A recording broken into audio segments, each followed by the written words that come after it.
Hey, you guys. Oh my gosh. Hi. Welcome to the second live stream Bushwick Book Club show featuring Still Life with Meredith by Anne Lewinson. Look, we did it. We agreed to be here. We're here. And now some amazing stuff is going to happen. And what is Bushwick Book Club, you say? Well, it's just one of the most exciting times ever. It's one of the most exciting times of the month because brand new songs and snacks and visual art, film, sometimes choreography. We're having a time inspired by books right now. I mean, if that's not enough for you, I don't know what it is. And, you know, we might not really be suited for friendship. I don't know, whatever. Okay, the thing is, we have 17 different performers here with new pieces in response to this book. We have the author here, and it's going to be a bit it's going to be a ride, which I think is appropriate since this book was such a ride. We're in it for the long haul. I'm telling you, and you might not want to miss a minute of it, but if you do, just don't tell me.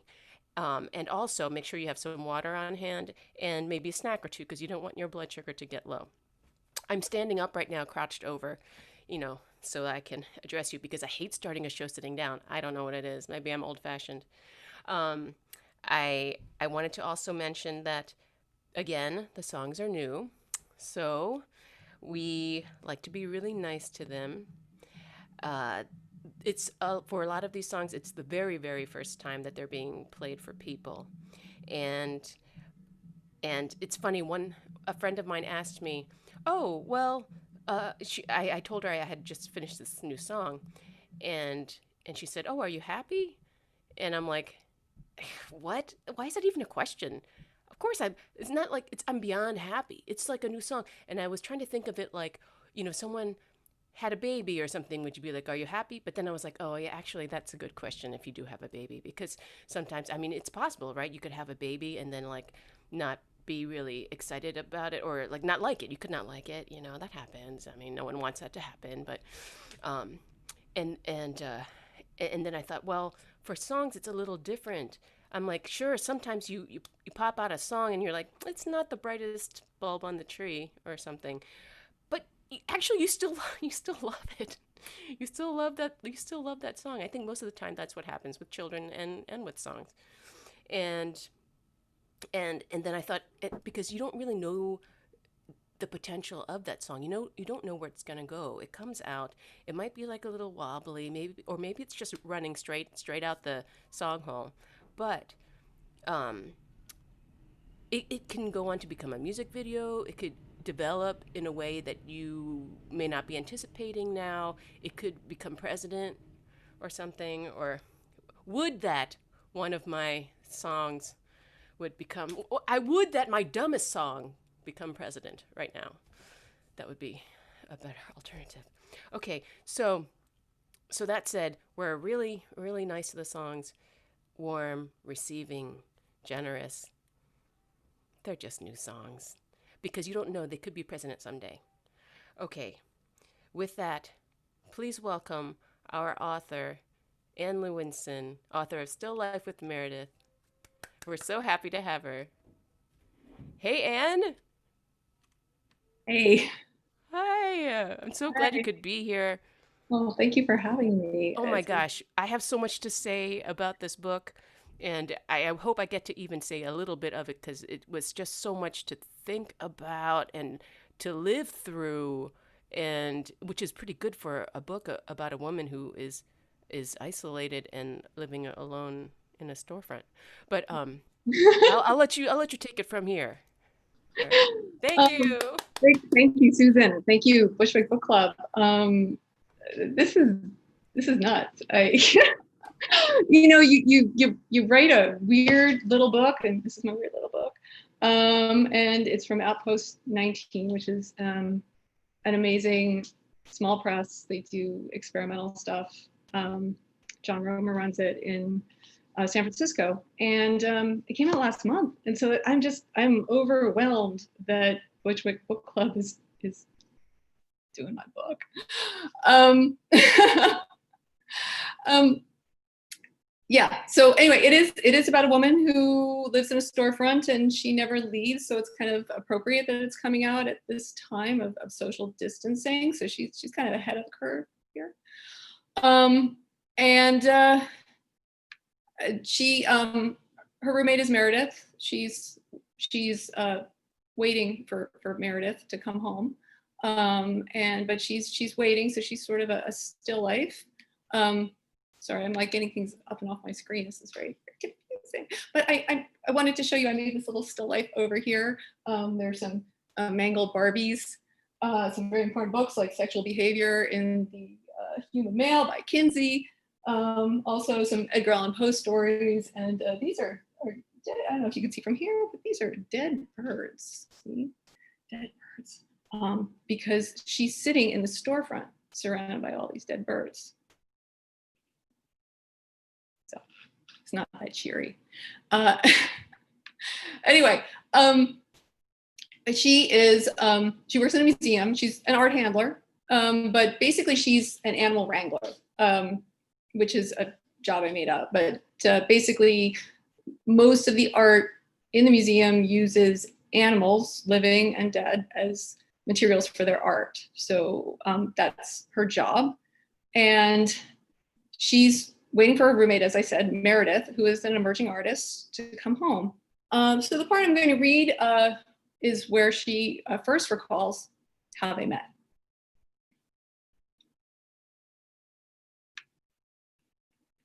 Sorry, I'm having computer issues again. Okay. I met Meredith in the museum one disastrous Saturday afternoon after an incident in the Emerging Artists Wing during the Carnival show. You must have read about it.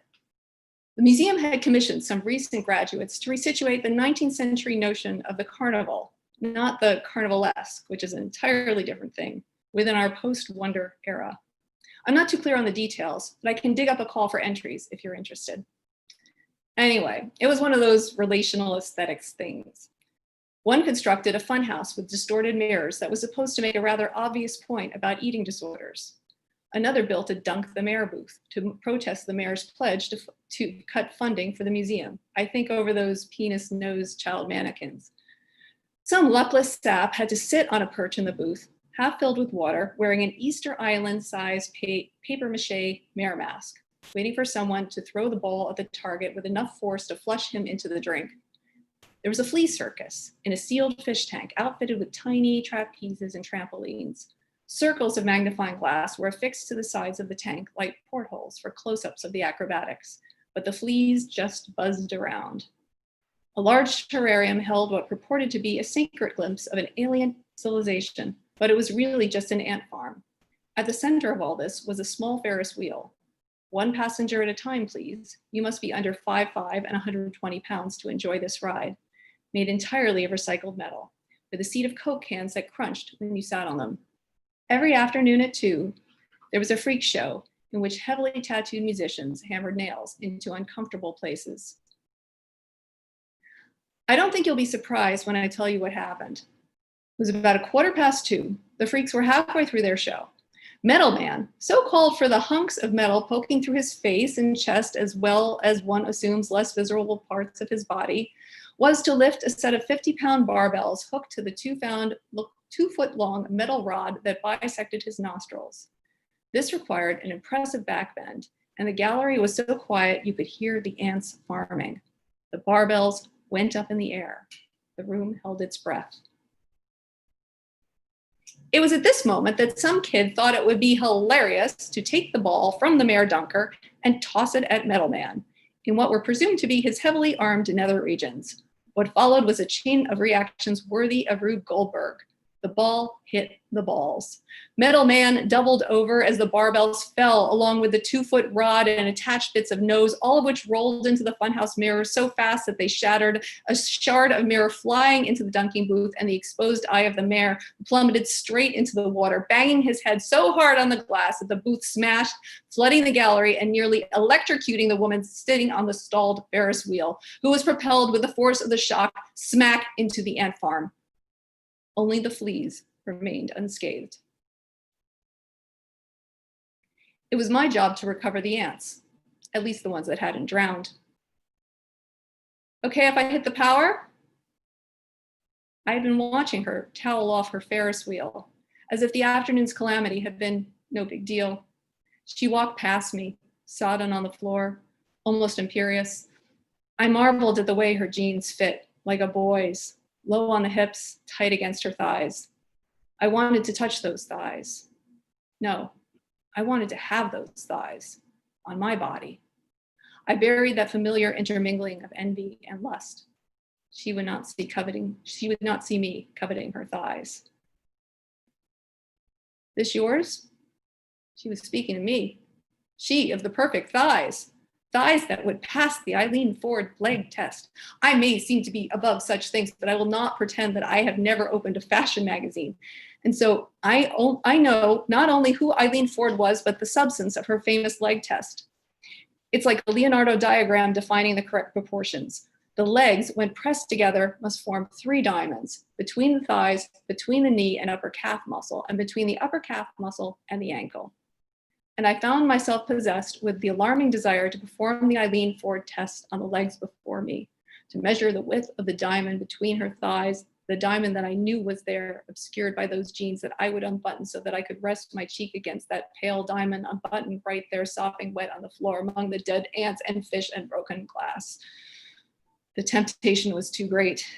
I couldn't bear to look up above her paint-speckled Converse high tops. No, I just work here, I said. Animal wrangler. You must be busy these days.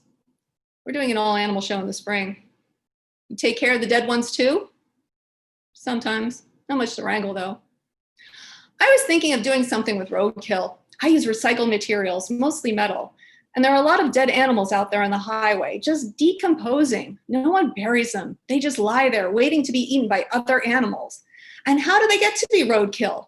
By unlucky collisions with big hunks of metal. And I've been using a lot of auto parts lately. I nodded, still on the floor, coaxing the ants into a glass jar. She never looked down at me as she talked. She was used to being listened to by strangers, to being found fascinating. But then a business card fluttered down to me. I'm having a party tomorrow night. You should come. Her storefront was near the university, right on the park. This was when nobody went into the park, before the gentry moved in and renovated the brownstones, before the free-range bistros and wooden toy stores and single-origin coffee joints. And the neighborhood held that eerie nighttime quiet engendered by fear. But her lights were on, Christmas lights, framing the windows of a store that sold nothing. Branches had been set up in the windows and birds flew from perch to perch. The room was dense with people from somewhere else who all seemed to know each other. People and their smoke. No one noticed me. Ban smoking all you want, but it will always be the lingua franca of the people who matter. Without a cigarette between your fingers, you disappear. I wandered invisible through the crowd. Some of the freaks were there. Metal Man had a large bandage on his stitched up nose that made him sound like he had a cold. On one wall were large format black and white photographs of a naked woman of indeterminable ethnicity, impossibly glamorous, impeccably formed. Beneath them was a battered yellow sofa with an undulating carved wood back, the kind of Salvation Army special people like MEREDITH always have. Beside it, a mannequin's head impaled on a metal frame a little taller than my own, breast implants hanging at chest level. I'd never seen breast implants up close and summoned the nerve to poke them. They felt like sacks of oil. You like Meredith's work? A man was standing beside me, older than most of the people there. He introduced himself as Meredith's roommate, a photographer of those pictures on the wall. I kept poking.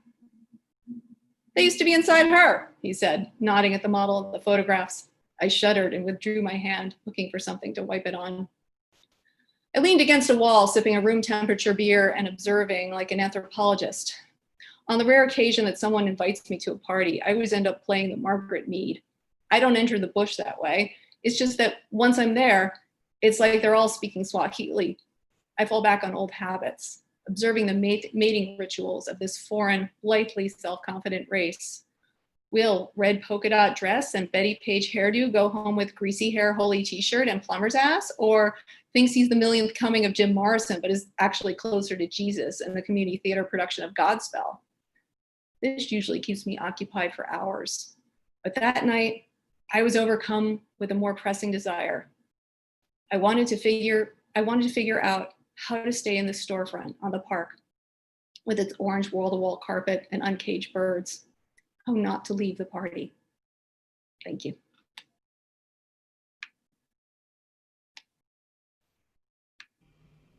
Thank you, Anne.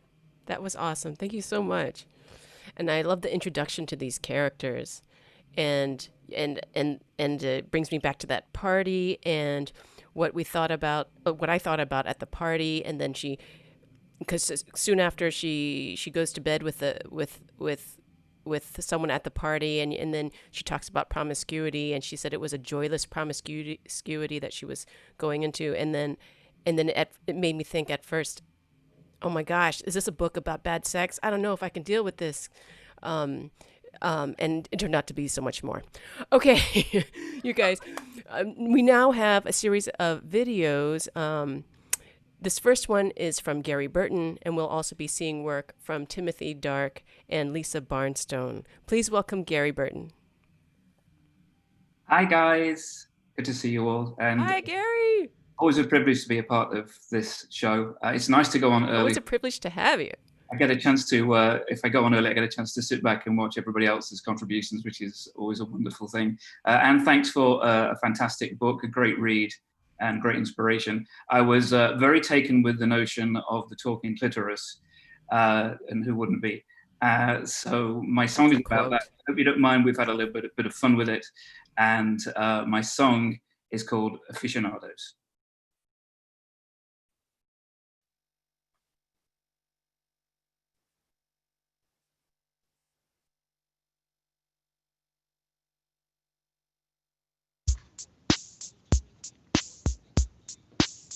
If your clitoris could talk, I would take it for a walk down by the river. We'd go punting on the cam. I'm an Aries, I'm around. Still I'm a giver.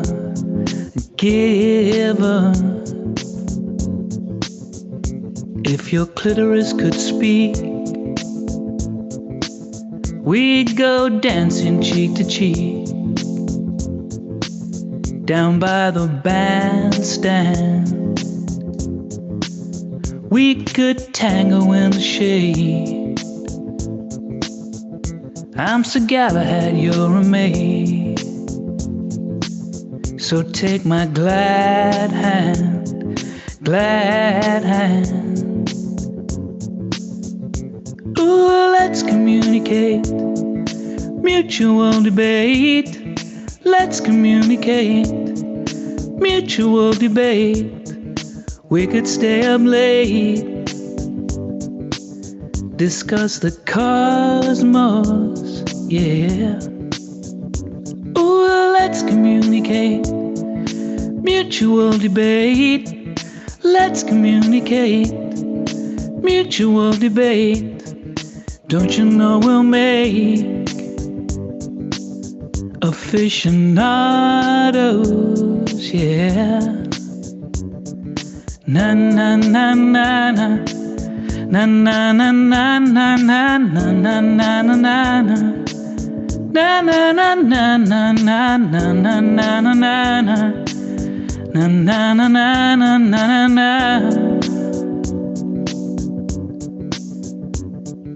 Am I down here dreaming? Did I hear you cheering while your mind is reeling? I'm naked in my Snoopy socks, conversing with your chatterbox. And let me say, if your clitoris could sing, that would be a lovely thing. Deep from the inside, we could make a special song, play it on and on and on. and start a joyride, joyride. Ooh, let's communicate, mutual debate. Let's communicate, mutual debate. We could stay up late, discuss the cosmos, yeah. Ooh, let's communicate, mutual debate. Let's communicate, mutual debate. Don't you know we'll make aficionados, yeah. And we can go for that, can go for that, yeah. We can go for that, can go for that, yeah. We can go for that, can go for that, yeah. We can go for that, can go for that, can go for that, yeah. We can go for that, can go for that, can go for that, can go for that, can go for that, can go for that, can go for that, yeah.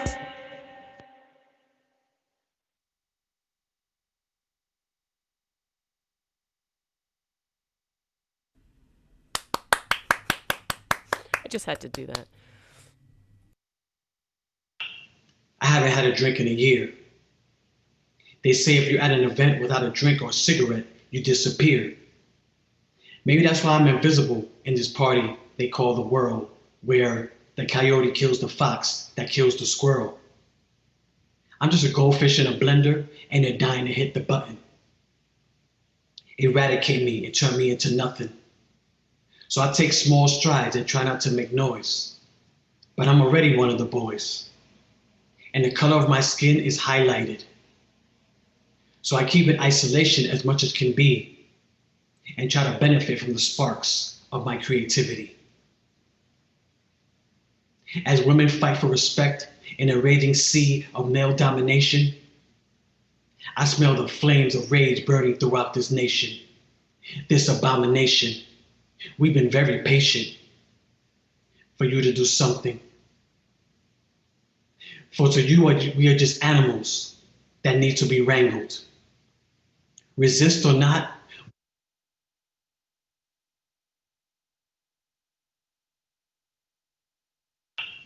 I haven't had a drink in a year. They say if you're at an event without a drink or a cigarette, you disappear. Maybe that's why I'm invisible in this party they call the world, where the coyote kills the fox that kills the squirrel.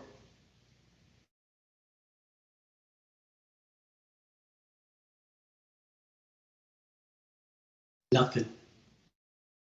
Take small strides and try not to make noise. I haven't had a drink in a year. They say if you're at an event without a drink or a cigarette, you disappear. Maybe that's why I'm invisible in this party they call the world, where the coyote kills the fox that kills the squirrel. I'm just a goldfish in a blender and they're dying to hit the button. Eradicate me and turn me into nothing. So I take small strides and try not to make noise. But I'm already one of the boys. And the color of my skin is highlighted. So I keep in isolation as much as can be and try to benefit from the sparks of my creativity. As women fight for respect in a raging sea of male domination, I smell the flames of rage burning throughout this nation. This abomination. We've been very patient for you to do something. For to you, we are just animals that need to be wrangled. Resist or not, we will be strangled. I inhale the scent of pot tended by the sun and imagine the revolution of women, Black and gay people becoming one. No competition, just understanding. Is that too much to ask? Am I being too demanding? In a land where you're smacked upside the head and dared to respond, but now it's on. Because I've stepped in the same river more than twice. Because there's one river, and it flows with the blood of those before us who paid the price. I hear the words of the wind from these once beating hearts. We need to listen to each other. That's where it starts. Thank you.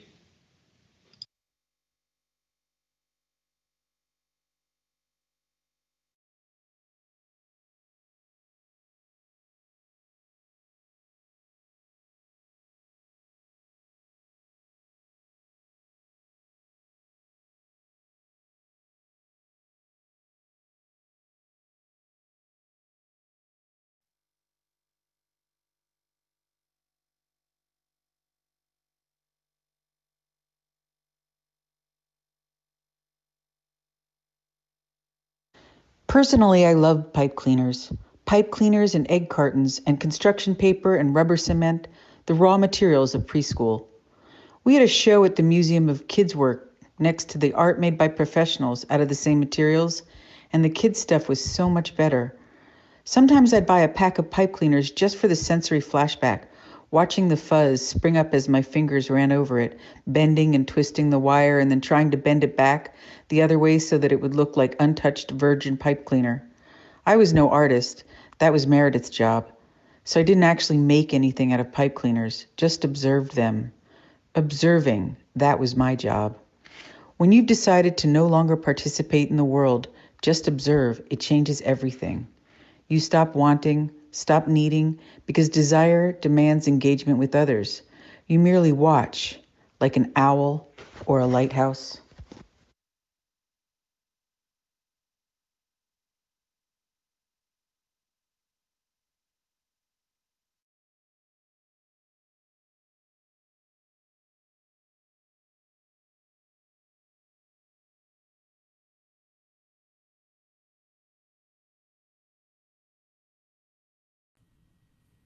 It's funny, I did unmute myself, and now it keeps telling me to unmute myself. And I just want to, like, I felt so many emotions during that thing. I don't know, I don't know what to do now. What do you do? Oh my God! Just in those like first three pieces alone. Hello, I mean, in the first one, every time Gary was like, "Yeah," and I'm like, my clitoris is talking. What the f? And then Timothy's just made me weep. And then Lisa just brought you into this world, and it was so awesome to like um, to see and to feel that world illustrated in that way. Oh my gosh, you guys, this is an amazing show already. I'm just like letting you guys know, like I should just shut up and let you experience the show. And that's what we're going to do because Don Ralph is here. He's our first live performer of the night. Please welcome Don Ralph of Life in a Blender. Don! Hello, hello, hello, everyone. I know that room. Okay. It was great to see Timothy. It was great to play with him at the last bookstore in LA. We did a great show. Oh, right. We totally did a show. Cool. And that was really we did. We did that. I remember. Fantastic. It was amazing. And Gary, when Sade does an album of clitoris songs, yeah. Sade has to cover that. Oh, Jesus. Okay. All right. Now I'm muting. I'm gone. Okay. The book's great and great rich stew of words. I loved it. And I'm here in Seattle, by the way. You can see out the window, I think. There's the greenery. I play guitar down here in my son's old bedroom. You can see Duran Duran in the back. Reservoir Dogs. You can tell it's my son's room. So I'm here. I practice down here. Often the kids from the neighborhood often come to the window and press their noses up against the glass because they hear talent and they can't resist. So they come running to the window. Here's one of the kids from the neighborhood. He loves the music. So naturally, I gravitated to the part of the book about fashion because I'm dressed for fashion. I have all sorts of fashion sense. And if you can hear me, can you hear me? Can Susan nod? I can see you in the top. Can you hear me okay? You're nodding yes. Okay. Here we go. Should I hit one note and you can tell me? You can't be seen. Sound okay? I can see Elia. Okay, good. Here we go. You can't be seen without a cigarette. Rise up above the din of molecules. You can't be heard if you're not sick of it. Ready to be the spaghetti among the jewels. And it hurts to be so brash, and it hurts to cut your path, and it hurts to be the one with style. And it's worth every head you turn, and it's worth every bridge you burn, and it's worth the envy you get, the envy in every smile. So you slip them on, and you curl your tongue, and you whisper, ready or not, here I come. And you take each stride with your legs out wide, and you know you'll have the eyes of everyone. Fries, take me forward. You'll see them a minute before I even turn the corner. Fries, you're my savior. You've been a lifesaver. Oh, they are so major. Fries, take me. Fries, take me. Fries, take me away from here. Who's to say I'm wrong? Who dare say I'm wrong? Who's to say I'm wrong? Take warning, all of you mockers, you teasers and you ribbers, you horrible put-downers that I will make fat lippers. I'm cruising in my boots while you shuffle in your slippers. Take it in, you takers, for I glide among the givers. And my stride widens, I'm like the boys. I understand. Hell, I may pull a muscle and become a man. It's all metaphoric, but large steps can do all that. I am Linda Ronstadt. I am Linda Ronstadt.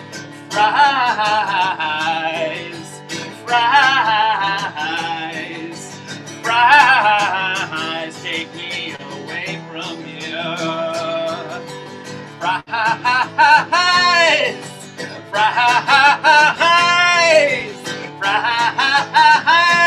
take me away from here. Take me away from here.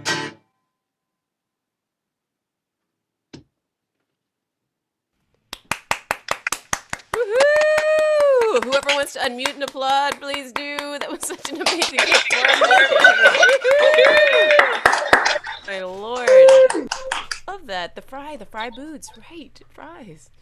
Oh my gosh. And the step that changed everything. Boop. Just, sometimes that happens with the large steps.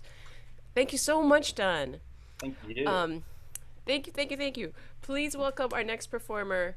She is the incomparable, the amazing, good Lord. It's Elia Bisker, for Christ's sake. All right? Sweet soubrette. Good Lord, indeed. Good Lord! She does it all. Oh my gosh, this book was such a ride. I think that's exactly right. It's almost like an extended riff. Like the book itself talks about women's storytelling as being nonlinear, and the book itself is a kind of perfect example of that. Like I came out of it with this like sense of having encountered these ideas about the violence in art, and like the violence of the gaze and violence against women, and like all of those things being kind of overlapping in this really complicated way. Like it left me thinking a lot, and then having to write a song out of it made me engage so deeply with the text in a way that like I probably honestly would be too lazy to do under ordinary circumstances. So thank you, Anne, for writing this book, and thank you, Susan, for making us like engage with it so much. I appreciate that. All right, and here's my tune. Do unto others just what I deserve. Carpet is littered with little dead birds.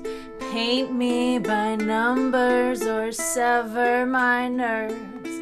Count down my fate and the stories I've heard. 10 blenders holding 10 goldfish, 9 girls with 8 Barbies, 7 brothers turned into ravens. The legs pressed together must form 3 diamonds. 5 women cured under the scalpel. 4 fish hacked on the table. The first operations of failure. Sent back to the doctor 2 years later. Who says a girl can't get by on her looks? Vanitas pictures of bones and of books. What have you done with the spoils of the hunt? A shoebox in the back of a closet. A Tiffany box wrapped up by an angel. A thump like a heart from under the floorboards. This whole installation is swimming in corpses.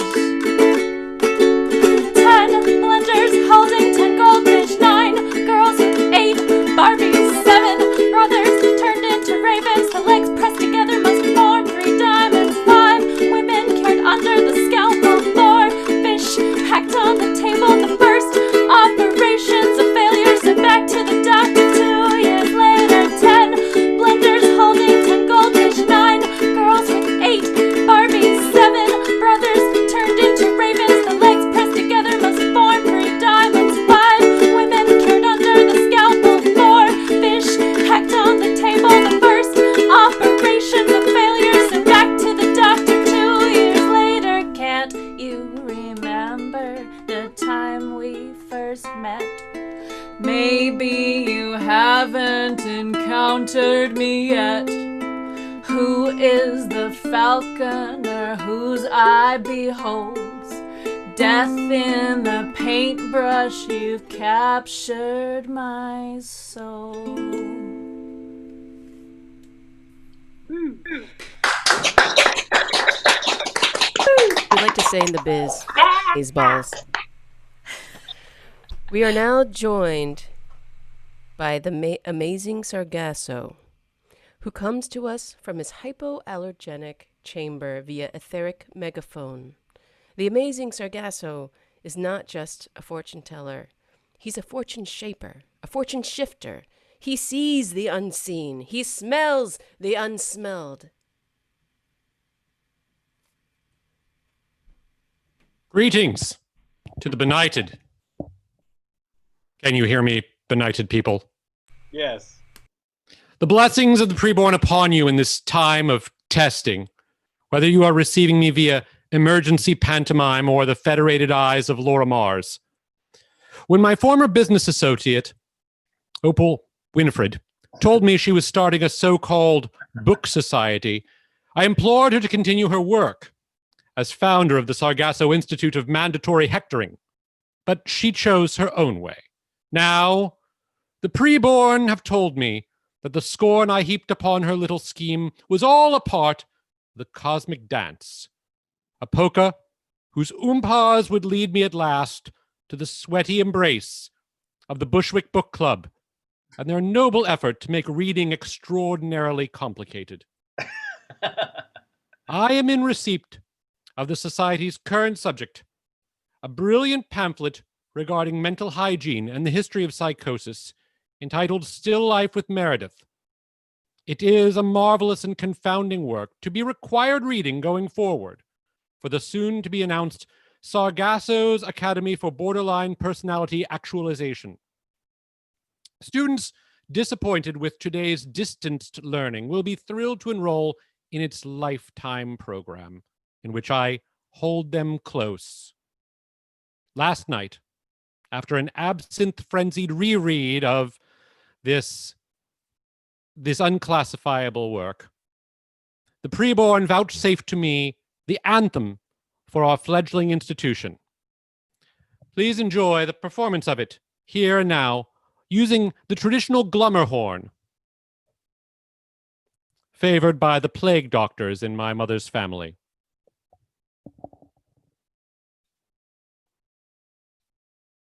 The spirit animal wrangler grabs your soul and pulls out a kangaroo or a stoat or the frog in your throat. And in the end, my reading friend, she's gonna get your goat. The spirit animal wrangler, no docent ever dared to defang her. Share your peyote with a coyote on a vision quest, but a goldfish in a blender is the final test. Try it with lemon zest. In the aircraft carrier of your dreams, she keeps a marvelous menagerie of narrative schemes. And while you search for the letter, Poe hid even better. Your bent's made evident by the dent in your sweater. The aquarotic dolphinal rider found a lesson in getting astride her. You better watch that fin, 'cause when out becomes in and you reach the beach, it's far too late to save your skin. Now, if you're literary, or just literal, you'll find that your phallus is merely ballast in a story whose glory is strictly clitoral. Who needs Lacan? She'll carry on. So call on the spirit animal wrangler, or choose the beast, to say the least. Confess it to your analyst, if not to a priest. Just let the beast out of a cage so you can go for a ride. The preborn have sanctioned this message. Good night, and wear your mask. Thank you so much for those messages from the preborn. So I don't know how I'm going to do a show without it now. And it's the first time I've heard you sing. What a thrill. Please welcome, after that, you need a little, okay. Please welcome our next performer. She's straight from Kansas City. Kansas City represent. It's Nan Turner of Schwervon and Nan Turner and the One Night Stands. Please welcome Nan Turner. That's right. Hi. Oh my God. Okay, as much as I love I love how I'm moving in so you can see me. I can just stay back here. I love the moving clitoris very much, and the talking clitoris, but I just wrote a song about a codependent friendship. Which, fair enough. I gotta take off my glasses for ultimate rock hair. Okay. From the guilt on your face, I know you should talk to me. I'm used to being on your sideline. No pressure of a main event. I'm just looking for your tent. Soft shell crab, tired rat. The smell of you lingers, sex at my fingers. I dust your sculptures, then I break them. I draw a hot bath, I wait for you to get back. I know I should go, I know I should say no, but I am soaking up your light. Nothing ever feels right. You draw the outline, I fill it in. You send a postcard, I was your friend. I am fading. I am fading from you. You had graves, I did not. Some parts of our life you forgot. You got the part with the somersault, like Mary Lou Retton soaring over that fall. Cut it out, move it around. Cut it out 3 times the charm. Cut it out, move it around. Cut it out, it's in your arm. What?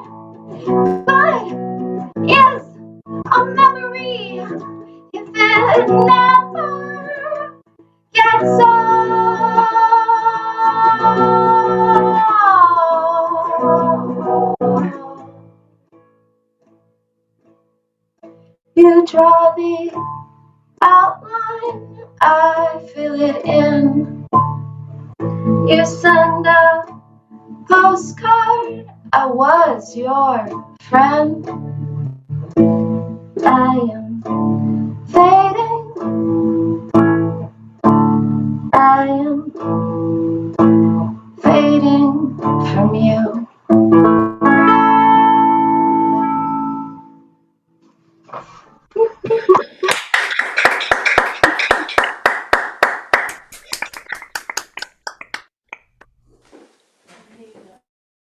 Okay, that I wanted to like unmute myself before it so I could clap more and everything, you know. But thank you, Nan, so much for that song. That was so. I love how like you make me feel things and you rock out, and you know I like how it can happen in the same song. And thank you so much. I have a song as well, and I just well. It's about a lot of things in the book, but it's hard to talk about in a linear fashion because, as Elia mentioned, it's like the book doesn't really happen in a linear fashion. It's funny because it's like all these just layers happening at the same time, or folds, rather. I don't know, it was like one of those things. It was like a song that you needed to hear several times. So I had to read the book a couple different times, and with every reread you just liked it more, and I got to really like I got to like this character, and the character was really not wishy-washy, and I really appreciated that about her. She had very strong opinions about things like pet ownership, bad. Dolphin riding, bad. Pulverizing goldfish, good. Sex with strange men, actually sometimes good, sometimes bad. Meredith's dyslexia, bad. Meredith, good, sometimes bad. Okay, yeah, that was also up in the air, but it also embraced paradox, I thought. There's one section where she talks about, it's page 29, and she says, I used to crave experience, but all experience is futile. And she mentions that quote from Heraclitus. Clit in Heraclitus. That's a terrible joke. Okay, but it's, you think you're doing something new, but it's always the same. Heraclitus was wrong. You can step in the same river twice. You have to. There's only one river. And it occurred to me that that's such a theme in the whole book, with the main character is such a thinker, and it's like she tries to think herself into loving and think herself out of wanting, and yet what are the four words that like just stands out? They stand out really strongly as like a huge, it just reverberates throughout the book. Hello, page 39. Do you love me? There you go. That's it. And how this character really just wanted connection, and so it really doesn't matter if it's the same river twice. Just get in the water. And clitoris is derived from the Greek word kleis, meaning key.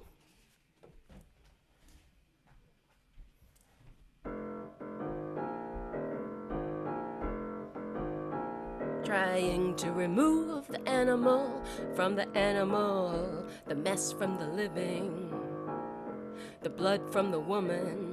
There's a truth you're forgetting. How do you try and not get wet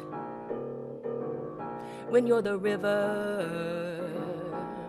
No matter how many times you step, you are the river.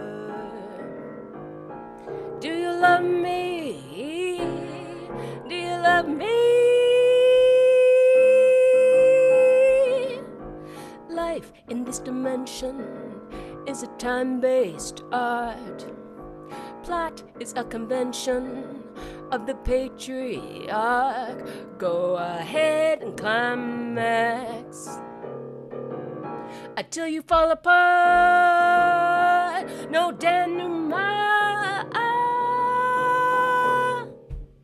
It's your river. Do you love me? Do you love me?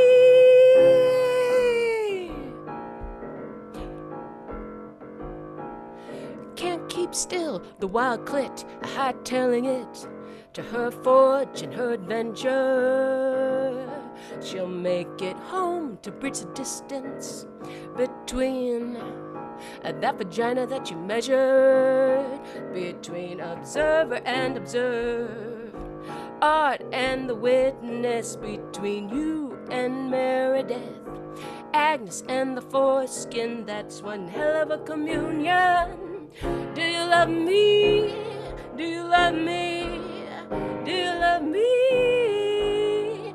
Do you love me? There's no still life, no still life at all.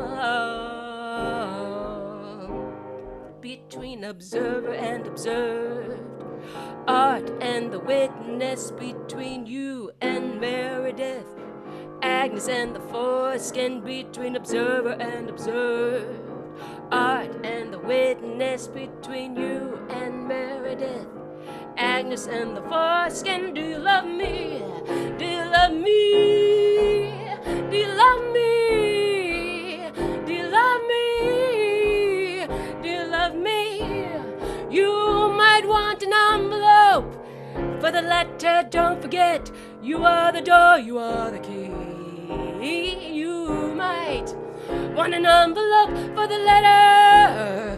Don't forget, you are the door, you are the key, you are the door, you are the key, you are the door, you are the key, you are the door, you are the key, you are the key.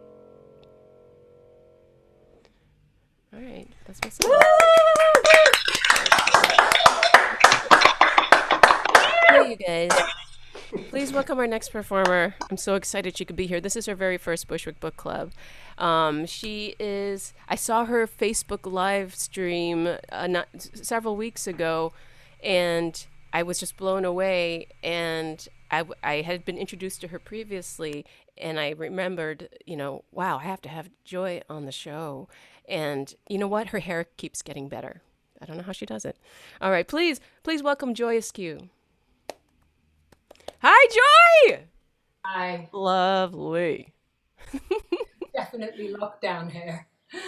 I know, it works for you. I don't know how you do it. I'm trying. Okay.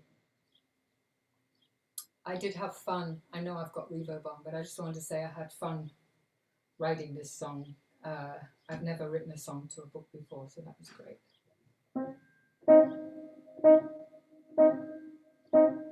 What makes a flower bloom? What could change by being poked and moved? It's fair to say I've been confused, but there's part of me that knows the truth. I'd rather it be my own story and find out exactly what that is. When sun and rain in their glory makes the flowers open by and by, by,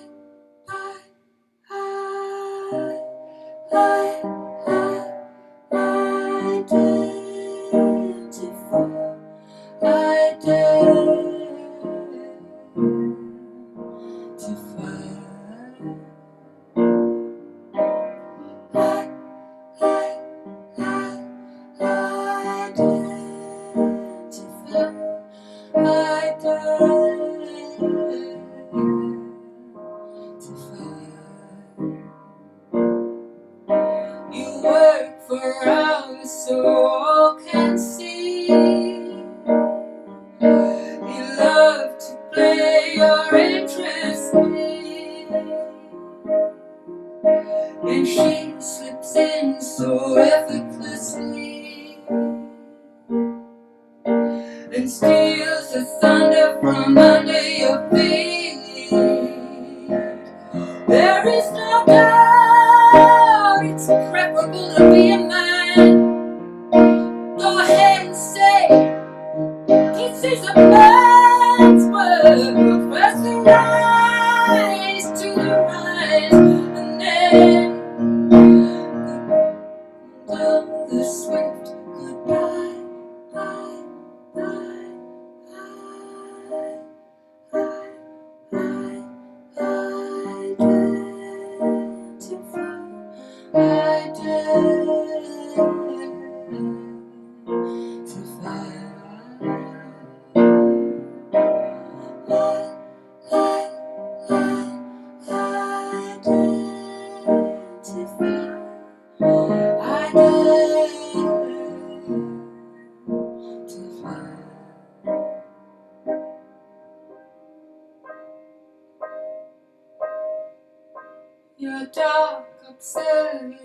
and glue.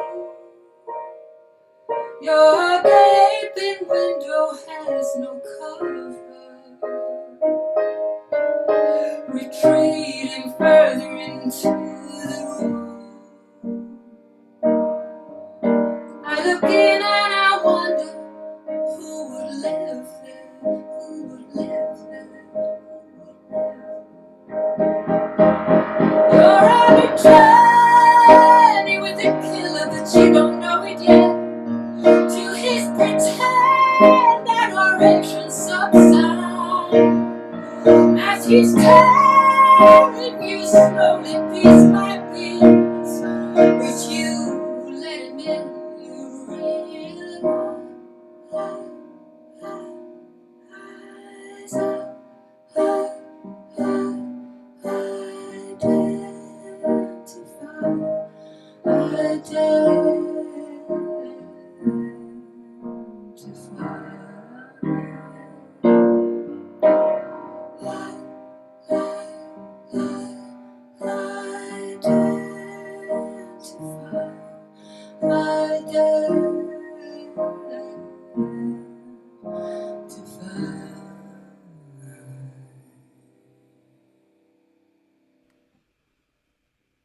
Wow.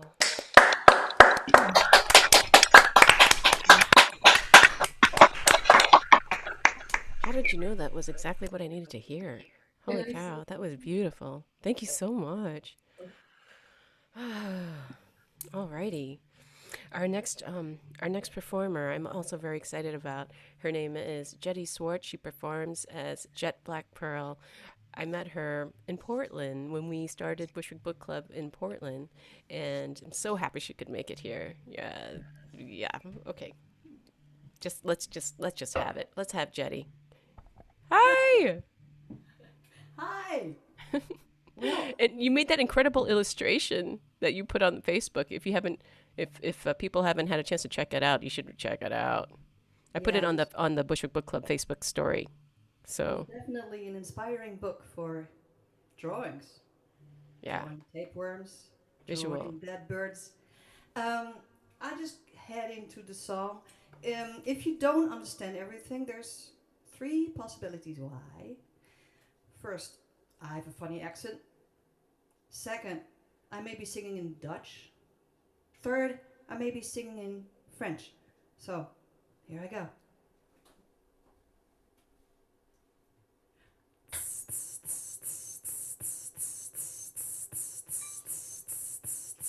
A clitoris was mounted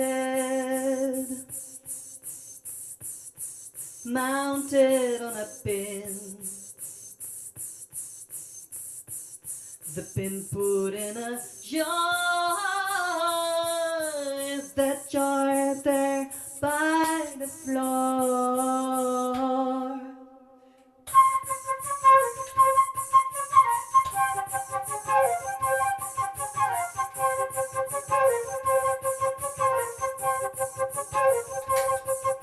The floor is rusty orange,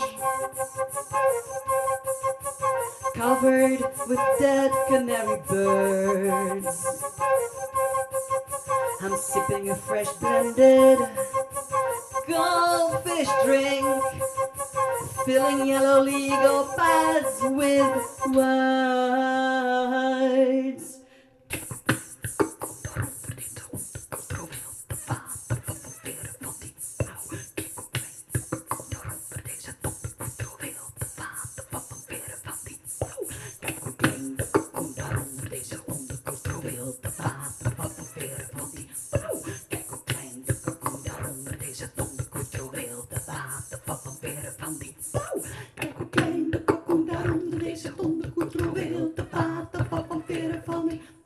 Kijk hoe klein de kalkoen daar onder deze donderkoet wil te water van veren van die pauw.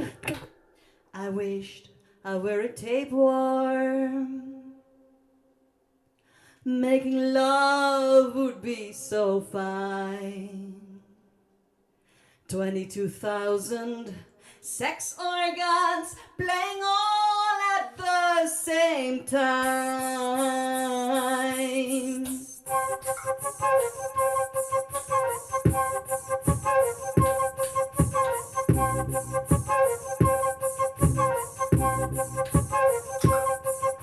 Instead, I am just hearing an ostinato thrusting in my brain, the creaking joints of an absent lover's bed, breathing, pounding, gasping a hellish refrain.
Holy cow. Oh my God. I totally felt Wow. 22,000 sex organs sonically, like in that song. Holy cow. I was just, whoa. It makes you think really differently about parasites, I think. Okay, you guys, please welcome our next performer. It is Amanda Thorpe, all the way from London. And here she is, Amanda. Hi. Hi! Shit, I don't think I can follow that. I'm sorry, I'm just like sort of totally mesmerized and don't want to do anything. Don't let 22,000 sex organs intimidate you. Your sex organ is, all you need and then some, come on now. Absolutely, I just, want to bask in that thing for a little longer, I hear you.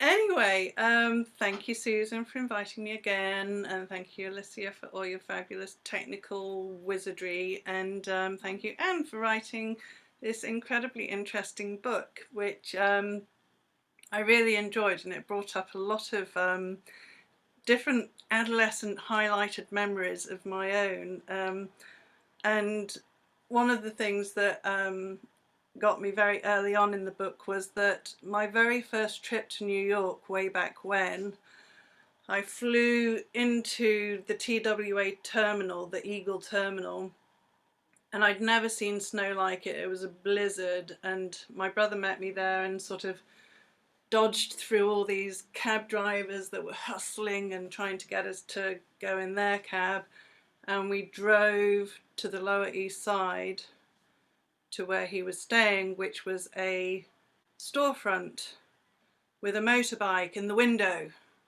inside, not in the front of the window, but inside where we were staying. And there was like a bathtub in the kitchen, and I'd never seen anything like it before. So there were multiple things scattered through the book that just kept resonating and reminding me, and sort of, I used to really like reading Lacan, and I thought it was hilarious when you talked about his trying to charge full price for his 5-minute psychotherapy sessions. And anyway, this is a very, very fresh song. It's only just come out, so we'll just see how it goes.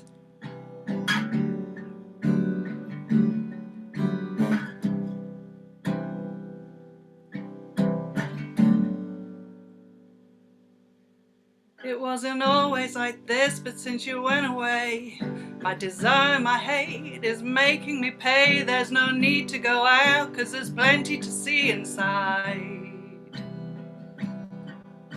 The Sturm und Drang churning.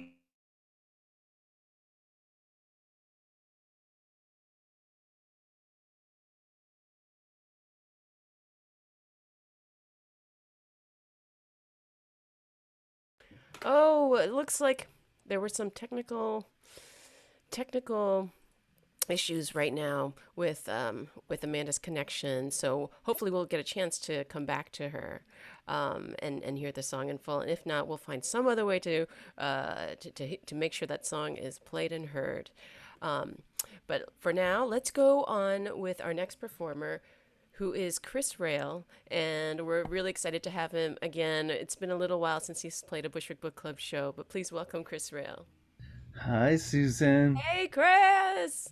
It's so lovely to be here. And I love Amanda. I haven't heard Amanda sing in such a long time. Even this snippet is a beautiful thing. Joy, too. I haven't heard Joy in years. This is such a beautiful show. It's a good group.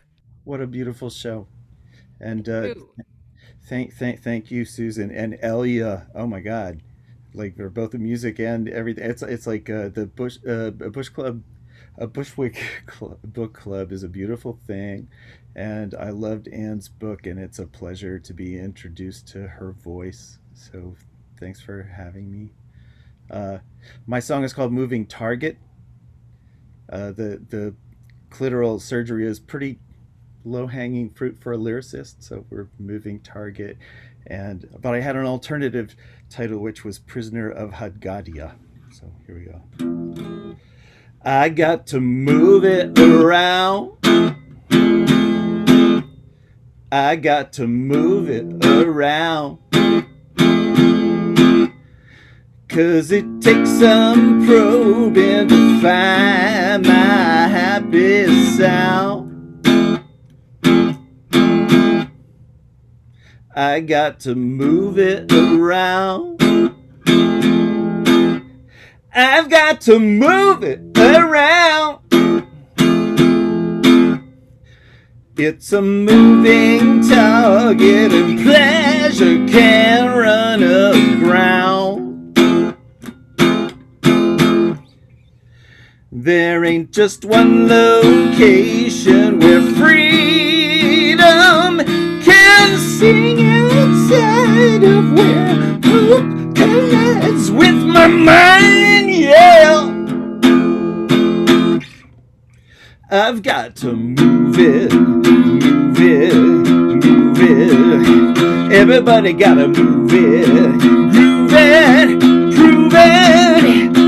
'Cause to hang with me, you've got to be a prisoner of Hadgadia. You've got to be a prisoner of Hadgadia. Yeah. Her pleasure is here, here, here, mounted on a pin in a jar by the dawn. Who is it for? All the lonely people of Hadgadia. For all the lonely people of Hadgadia. Yeah.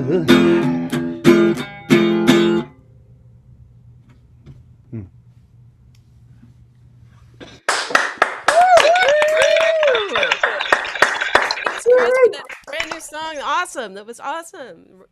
I wanted to see if we can get Amanda back to finish her song. And while we're getting her back, oh, there she is. Hey, Elia, do you mind coming back to me for just a second? I just wanted to, I keep forgetting to do this, but this is the kimchi tip jar. And you can donate to Bushwick Book Club at Venmo. And for PayPal, Trout, as in Kilgore, Trout at bushwickbookclub.com for PayPal. Great. All right. Did you put that in the comments, Susan? Not yet, but I will right now. Awesome. Okay. Don't forget to pin it. Uh-huh. I don't know how to do that. Okay, bye. Welcome, Amanda. Okay, fingers crossed. We'll get through it this time. We're gonna do it. First. All right.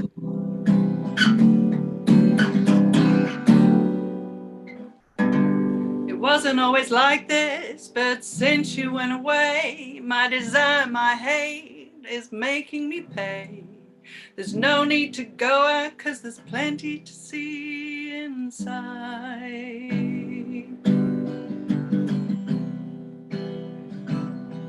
The Sturm und Drang churning in my mind, watching paint dry is demanding of time, but all I've been asking for, I've been waiting for, I've been wanting signals and signs. Passionate, precarious, the pendulum swings, the clock's ticking loudly between the extremes. You're testing, testing, testing, testing me. You think the world is yours to play as you please. You take to the floor, demand you should be free. Does it, could it, would you, could you blend it? Please tell me, would you, could it, would you blend it? Tell me, would you?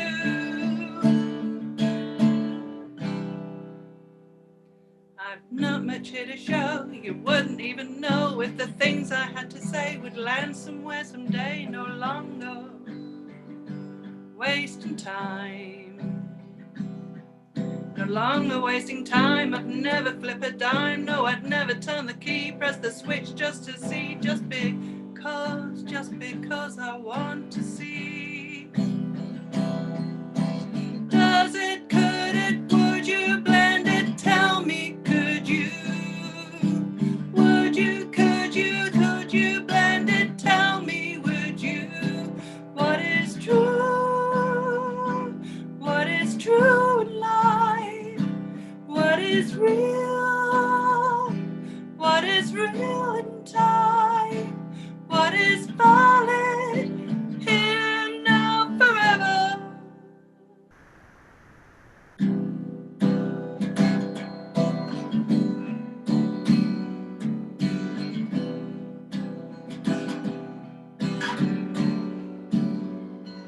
A kaleidoscope of life, living through the shelf, the best of times, the worst of times.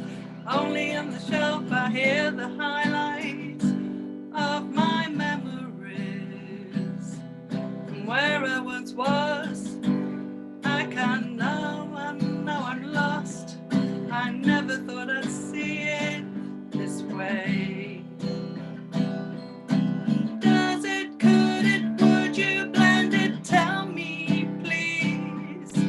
Would you, could you, should you do it? Tell me, please. What is true? What is true in life? What is real? What is real in time? What is valid here now forever?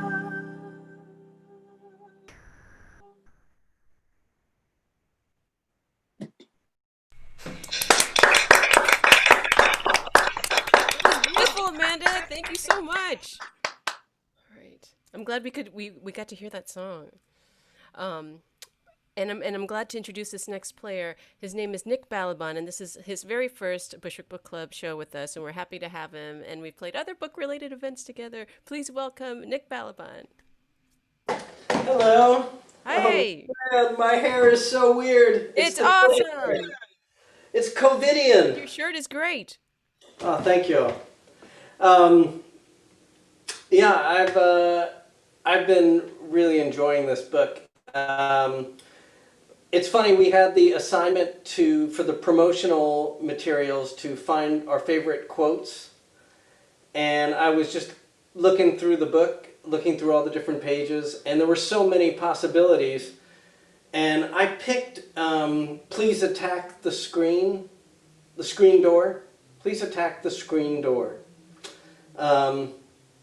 Which was the narrator's, Meredith's note to the narrator to attach the screen door, but written wrong. And the other possibility just before that was get yogurt with an E plus bread, B-R-E-D, which I also loved, get bread. Anyway, this book had so much. It was, I mean, I kept describing it as chewy and kept thinking of it as chewy. You know, it's like, anyway, it's one of those real writing books. And in that sense, I don't know that I did it much justice with my song here, but I'm really curious to see if anybody listening, if you could please, if you have not read the book and you don't know much except for what you've seen, if you could tell me what your honest reaction to this is, because I kept imagining hearing this and not knowing anything about this Meredith person or the book. So here it is. It's called Still Life with Meredith, like the book, also with many different meanings. Gotta love that. And here it is.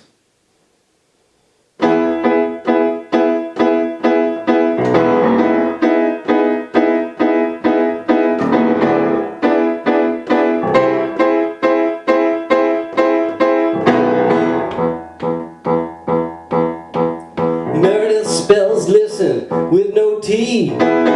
Why should we listen to she? But everybody listens to Meredith. Meredith says we met yesterday, not at the Camp Peas Blossom Play. And everybody listens to Meredith. Meredith's got the perfect shape. Meredith's money is scissors and tape. Meredith's got me peeling her grape, and there's no escape. Skill Life with Meredith.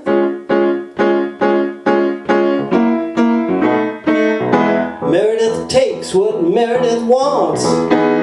Meredith teases, Meredith taunts, and everybody wants to be Meredith. Meredith can be such a flirt.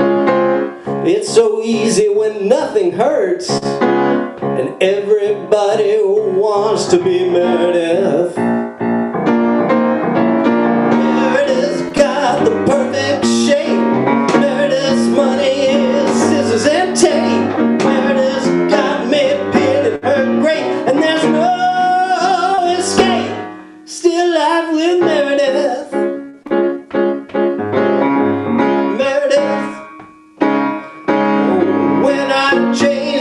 Of this song, Meredith fidgets and Meredith yawns. She doesn't get my lack of fashion. She doesn't heat up to my passion. The itch that never satisfies. I want her jeans, I want her thighs, like that part of Bonaparte that moved 3 times and touched my heart. She's gone now, but she'll be back. Gotta sweep her birds and hide her dead cat. Meredith's got the perfect shape. Meredith's money is scissors and tape. Meredith's got me peeling her grape, and there's no escape. Still Life with Meredith.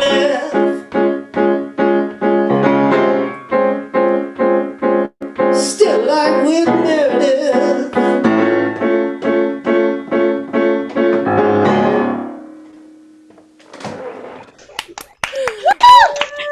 Yes. It was delightful and grand. I would use those words. Delightful and grand. Thank you so much, Nick. That was awesome. Woo! Okay. Please welcome our next performer. Her name is Mia Pixley. She's performing from Oakland, California right now, and she also is the head of Bushwick Book Club Oakland. So please welcome Mia. Oh, Mia! thanks, Susan, and thanks everyone for your incredible songs and videos, and thanks Anne for writing this book. It's really miraculous. So thank you. That was a very uplifting song, and I really enjoyed it, Nick. Thank you. So nice. And I'm gonna bring it down now. I'm gonna make it more so somber.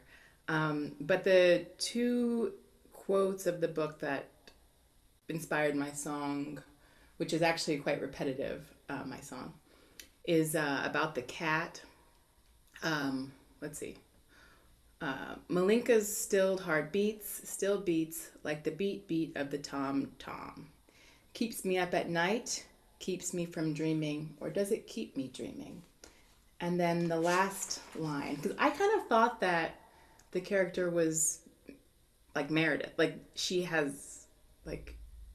Meredith doesn't actually exist, like it's all in her mind. That was my feeling about it.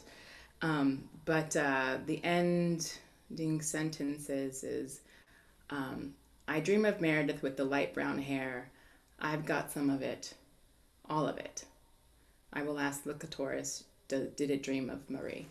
So I don't know, I just thought it was so stirring and creepy and longing that's where I took my song.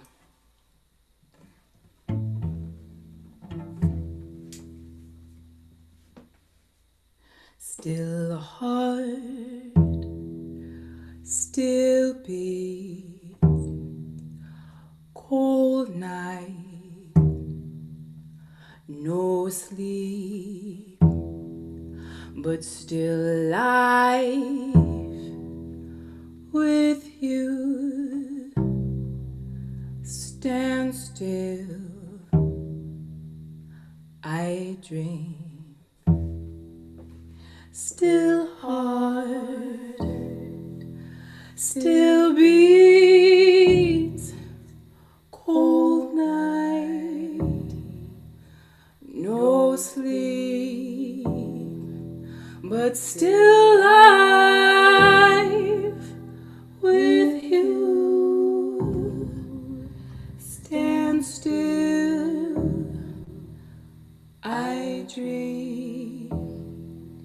Still life with Meredith is still life with Meredith.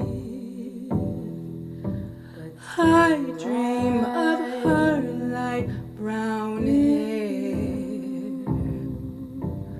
I have all of it.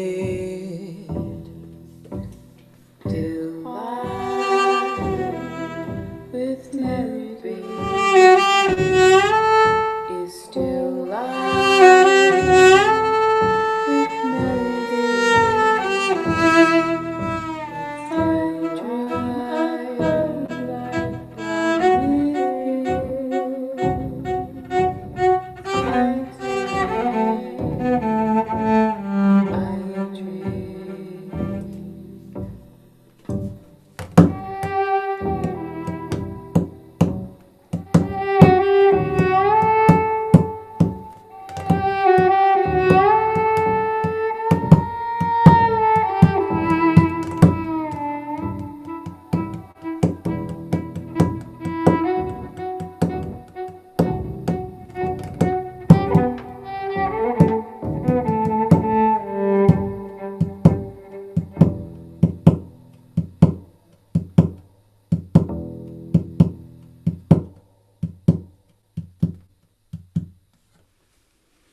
Thank you. Oh, wow. That was so great, Mia. Thank you. The heartbeat at the end. The Edgar Allan Poe, The Heartbeat Under the Floorboards, and The Primal Scene, Marie Bonaparte. See, if you've read the book, you know what I mean. And that's all you have to say. You don't even have to speak in complete sentences. You can just say these things. At least that's what I'm doing. Okay, please welcome our next performer. She is a multidisciplinary artist and chef. Please welcome Sung Yuni Lee. Woo! Nice costume change. Uni. And thank you so much for sending me the book, because when I received it, I felt like I was being a little monastic and not trying to remember that I'm actually a sensual human being living in this world, and I need to be fed with some visual imagery.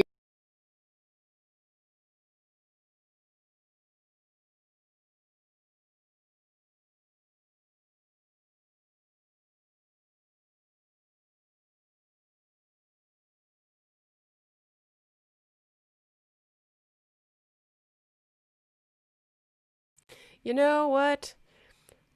Mysteries. It's just mysteries abound, And Yes. somehow, oh, Uni, you muted yourself and now you've unmuted yourself. Oh, Thank it was goodness. All right. Please continue. Sorry. Take two.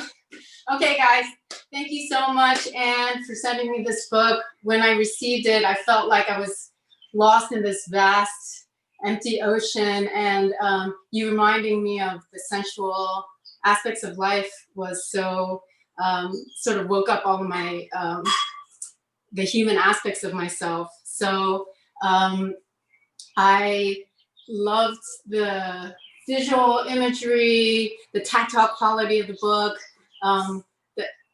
the olfactory sensations. Some of the things smelled so bad. I don't know. It reminded me of like cooking with fish sauce. So another part of the book was there was a slight level of pornography in it. So I'm pretty surprised that I feel like our show should have a little bit of a parental guidance warning on it, talking about a lot of clitorises and phallic symbols. But anyway, so the dish I'm going to make with you today is called Still Life Congee. And as a culinary instructor, I strive to help you understand the basic principles of food and how to create something that will feed your sensual yearnings. So in my still life, I've collected some things from around the house, things from the garden, things that have a lot of strong smells. A dead bird is right here. And we're going to make a dish that is basically a rice porridge. So congee is the Asian moniker for rice porridge. And we're gonna make it in like a two-step, well, I'm not really gonna make it, but we're gonna make it in a two-step kind of framework. So the first thing is that we're gonna create a broth. And the broth is just a flavorful liquid. And we're gonna use different vegetables and scraps that are discarded, forgotten. And this dead bird. Okay, so we're gonna stick this in a pressure cooker. You wanna clean the bird first. You could take some of the skin off of it if you don't want it to be too fatty. And you're gonna throw this discarded parts of some radish. The radish really helps deal with the fats, helps your body deal with the cholesterol. This is discarded, the peel of the carrots, some garlic, some ginger. I'm going to cut up half an onion and just stick it in whole. I have some mushroom ends, and all of these ingredients are also going to be in the congee. And you want to use some sort of salt, either soy sauce or some salt. I'm going to use whole peppercorns here. And this is kind of like a kitchen sink kind of broth. But, you know, the character in the book, the unnamed friend of Meredith, has all these things, I'm assuming, laying around, especially the dead canary. And then you want to just pour in enough water to cover it. Well, I need some more water, but then you can put it in a pressure cooker and cook it for about 30 minutes, or you can, I don't know, cook it on a stovetop or use whatever you have, okay? I wanted to also introduce you to some of the other ingredients that are in the kanji. These are, if you learn about all the kind of energetic properties of the ingredients that we have in this still life, the ginger can be warming, some pumpkin, carrot, radish. These are Chinese dates, which are also called juju beads, and mushrooms. And once the broth is cooked, we can then we can cook the rice in the liquid. Here we go.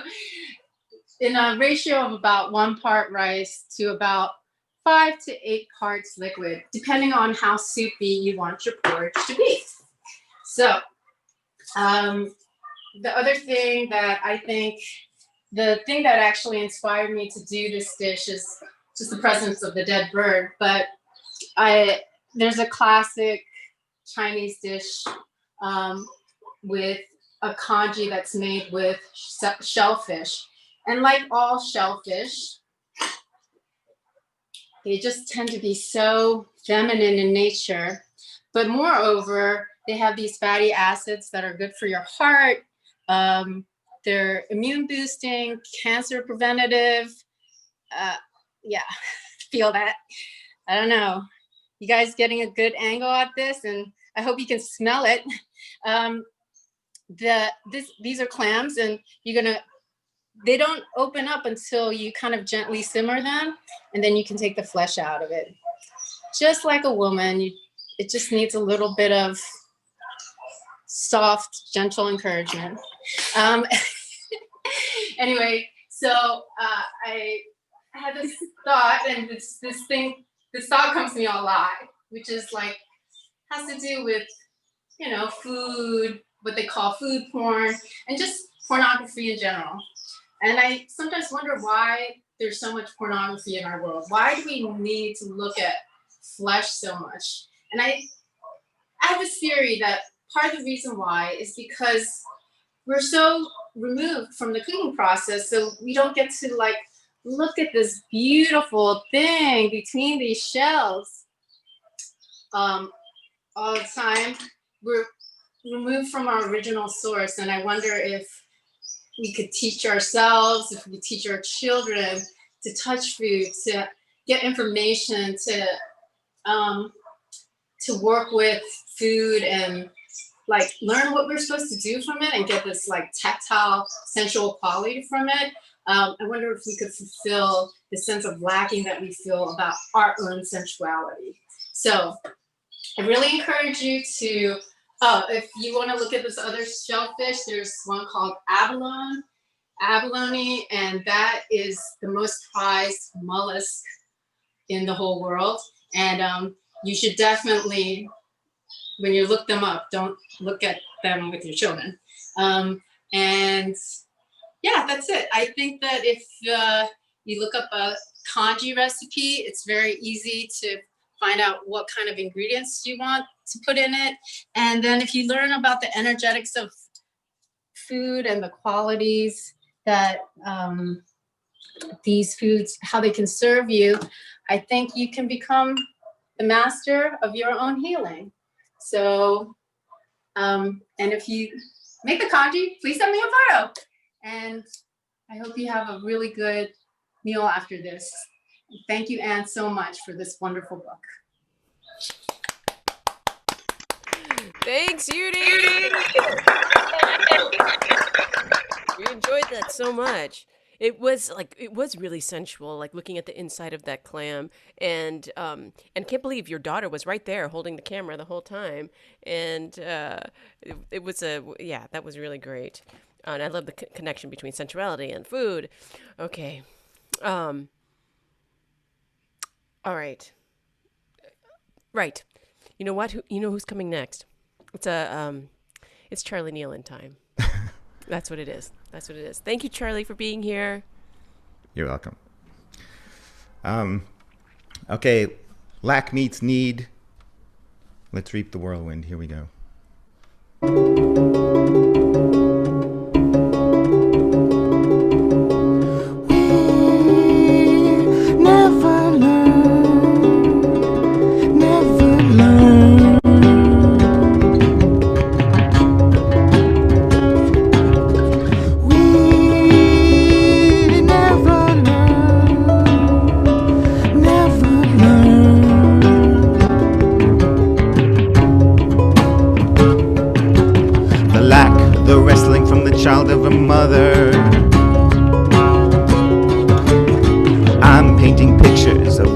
slaughter.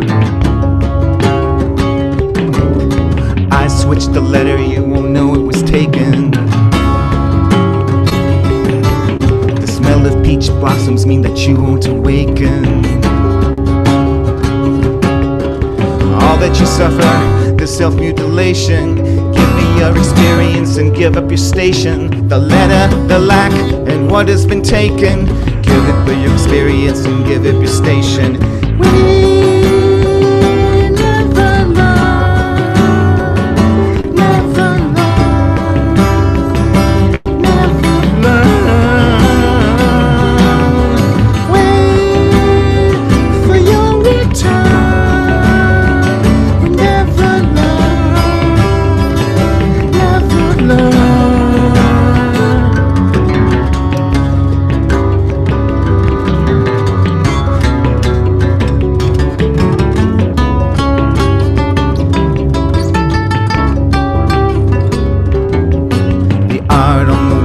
Much less demanding.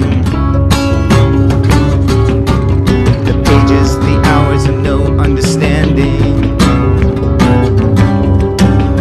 You want me to read it, then give me a plot. The architecture of climax is all that you've got. The letter, the lack, and what has been taken. Unneeded dissection and dreamhouse castration. The letter, the lack, and what has been taken. Give up your experience and give up your station.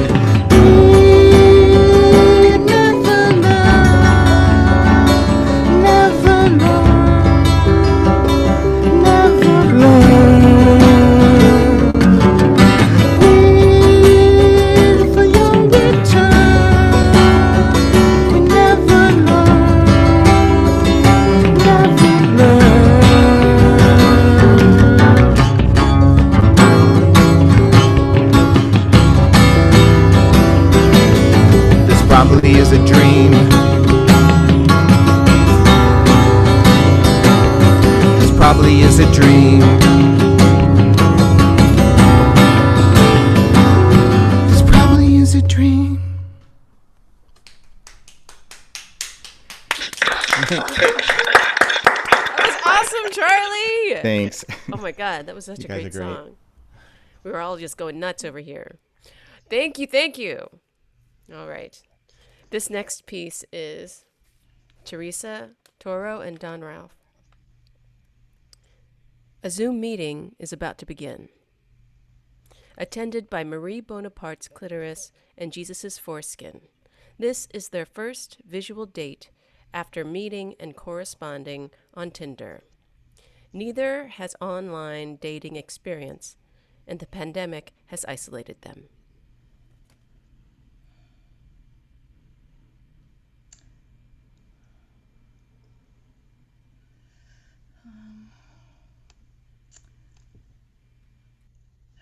Hi, Jesus foreskin?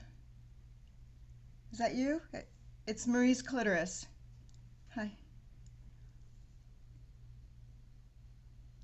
Can you hear me, Marie's Yeah. clitoris?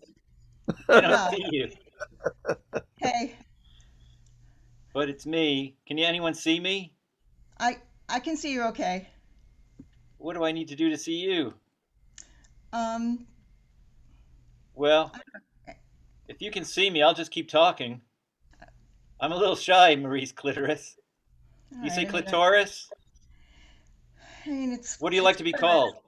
You can call me Marie. It's fine. I mean, you had a Tinder photo. You really looked fine. Yeah, yeah. Thank you. Thanks for everything you said.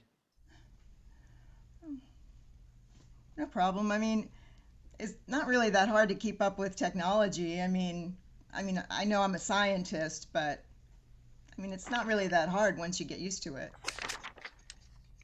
There's some things I forgot to tell you, and I'm sorry, but that photo that you see online, it's an old one. I keep meaning to update it, but the newer pictures are on my desktop. I never get around to it. These millennials, they get a laugh out of all of us. Nothing ever changes, though. Century after century, let me tell you. Well, I don't find it that hard to keep up. Just give it a try. Well, I hope you can forgive me. I don't think I look different anyway. So, how about you? How do you spend your time? Well, I do a lot of research, mostly science, and I move for work, and I travel a lot. Oh, really? You never mentioned that in your emails.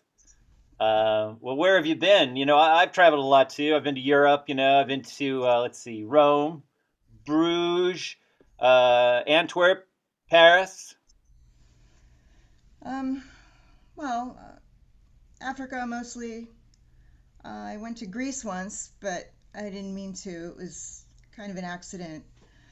But that's a long story. It's all behind me. I haven't left this room in a really long time, longer than I care to reveal to you. But I have found isolation breeds a lot of productivity, and I'm reluctant to mess with that. So, how do you feel your days these days? Wine, lots of wine. I have this thing I do of water. Wait. You're gonna think I'm crazy. I'm getting this smell. I could swear it's coming off my computer screen. No, you're not crazy. No, that's me. I've got this really sweet smell. It's like a nice thick honey. Yes. Comes right through the screen. How can you tell that from there? It's just who I am. I told you, it's me already. Occupational hazard, Hey, you want to see something even cooler, though? Here, close your eyes. Wait a minute. We just met. I don't even know if I want to pursue this relationship foreskin. I would be your first, and I'm way more experienced than you. Well, yeah, I know, but still, trust me on this, clitoris. Close your eyes, and just reach out towards the screen, just like this. All right. Now give it a second. All right, now what? Breathe, clitoris. All right, wait. What's happening? What's happening? Breathe. You feeling? I feel you. Wait, I'm not alone over here. Wait. Here, take this. What? Wait, how did you do that? How did you do that? I don't understand. Wait. How did you do that?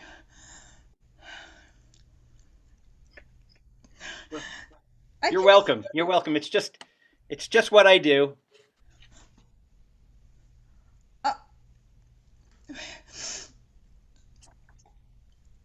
Okay.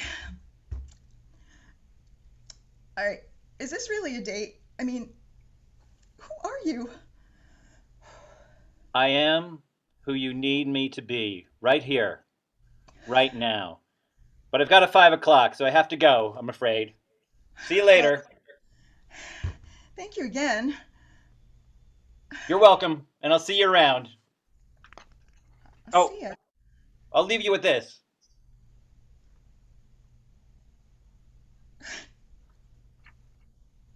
Cheers.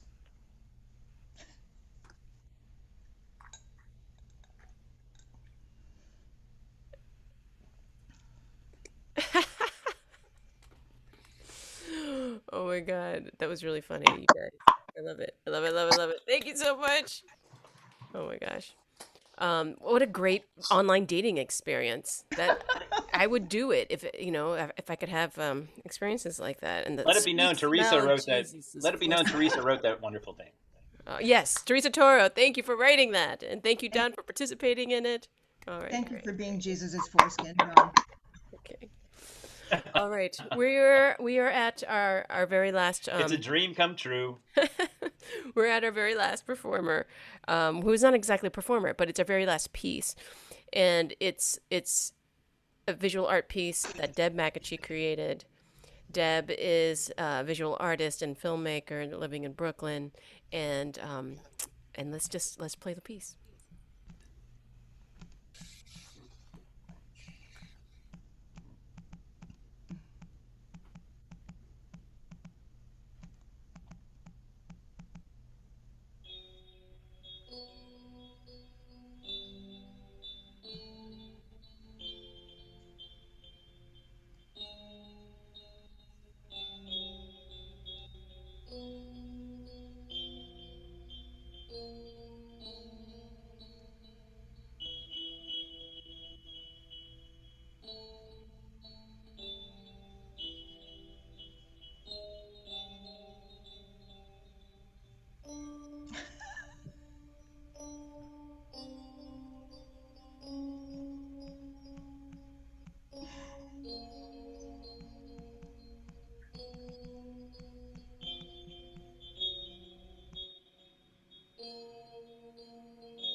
All right, that was from Deb Magocsi.